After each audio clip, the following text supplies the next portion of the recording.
Welcome to Little Tamil Channel.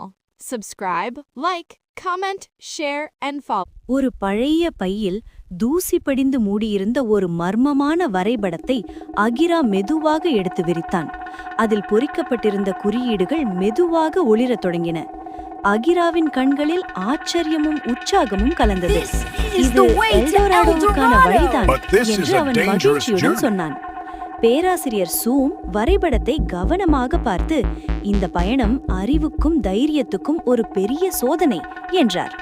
பயணத்திற்கான தயாரிப்புகள் முழுவீச்சில் நடந்தன. பெரிய பைகளில் கயிறுகள், திசைகாட்டி, கருவிகள் எல்லாம் அடுக்கப்பட்டன. ஒவ்வொரு பொருளும் அவர்களை காத்திருக்கும் ஆபத்தை கூறியது. அகிராவின் மனம் பயமில்லாத சாகச கனவுகளால் நிரம்பியது. இன்று தொடங்கப் போகும் பயணம் வாழ்க்கையை மாற்றும் பயணம் என்பதை அவன் உணர்ந்தான். அடர்ந்த காடு மெதுவாக அவர்களை உள்ளே இழுத்தது. மூடுபனி சுற்றி மூடி பறவைகளின் சத்தம் காதில் ஒலித்தது. ஒவ்வொரு மரமும் ஒரு ரகசியத்தை மறைத்தது போல இருந்தது. அந்த நேரத்தில் கொடிகளுக்குள்ளிருந்து ஒரு பெண் வெளிவந்தாள். இந்த காடு எனக்கு நன்றாக தெரியும். உயிரோடு திரும்ப வேண்டுமென்றால் என்னை பின்தொடருங்கள் என்றாள். பயணம் எளிதாக இருக்கவில்லை. ஆழமான சேறு குழிகள், உடைந்த பழைய பாலங்கள் அவர்களை தடுத்தன. ஒரு தவறான அடியே உயிருக்கு ஆபத்தாக மாறும் நிலை. அகிரா தைரியமாக முன்னே சென்று மற்றவர்களுக்கு வழிகாட்டினான். பயப்படாதீர்கள், நாம் ஒன்றாக இருந்தால் எல்லாவற்றையும் கடக்கலாம் என்றான். பழமையான கல்கதவு அவர்கள் முன்னே நின்றது. அதில் சுழலும் புதிர் குறியீடுகள் பொறிக்கப்பட்டிருந்தன. யாரும் பேசவில்லை. நேரம் மெதுவாக சென்றது. அகிரா குறியீடுகளை கவனமாக பார்த்தான். ஒரு சரியான சுழல், ஒரு ஆழமான ஒலி. பல நூற்றாண்டுகளுக்கு பிறகு கதவு திறந்தது.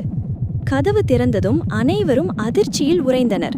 காட்டுக்குள் மறைந்திருந்த பொன்னகரம் அவர்கள் முன் விரிந்தது. பெரிய சிலைகள், ஒளிரும் தங்க கட்டிடங்கள், மர்மமான அமைதி. பேராசிரியர் சூம் நம்ப முடியாமல் நின்றார். வரலாறு பொய் சொல்லவில்லை, இது உண்மையிலேயே எல்டோராடோ என்றார். அழகுக்குள் ஆபத்து மறைந்திருந்தது. திடீரென தரைகள் நகரத் தொடங்கின. சுவர்களிலிருந்து அம்புகள் பறந்தன. ஒவ்வொரு அடியும் மரணத்தை நெருங்கியது. அவர்கள் ஓடி தாவி ஒருவரை ஒருவர் காப்பாற்றிக் கொண்டனர். நகரத்தின் ஆழத்தில் ஒரு ரகசிய அறை திறந்தது. அங்கே ஒளிரும் பண்டைய பொருள் மிதந்தது. அது ஒரு சாதாரண பொருள் அல்ல, ஸ்டார் ஆஃப் எல்டோராடோ. அதில் அளவில்லாத சக்தி அடங்கியிருந்தது. அந்த ஒளி அனைவரின் முகத்தையும் மாற்றியது. அந்த அமைதியை ஜாரா உடைத்தாள். அவள் உண்மையை வெளிப்படுத்தினாள். நான் இதை திருடுவதற்காகவே வந்தேன் என்றாள். அகிராவின் இதயம் நொறுங்கியது. நம்பிக்கை சிதைந்தது. அந்த உண்மை அவர்களை இன்னும் பெரிய ஆபத்துக்குள் தள்ளியது.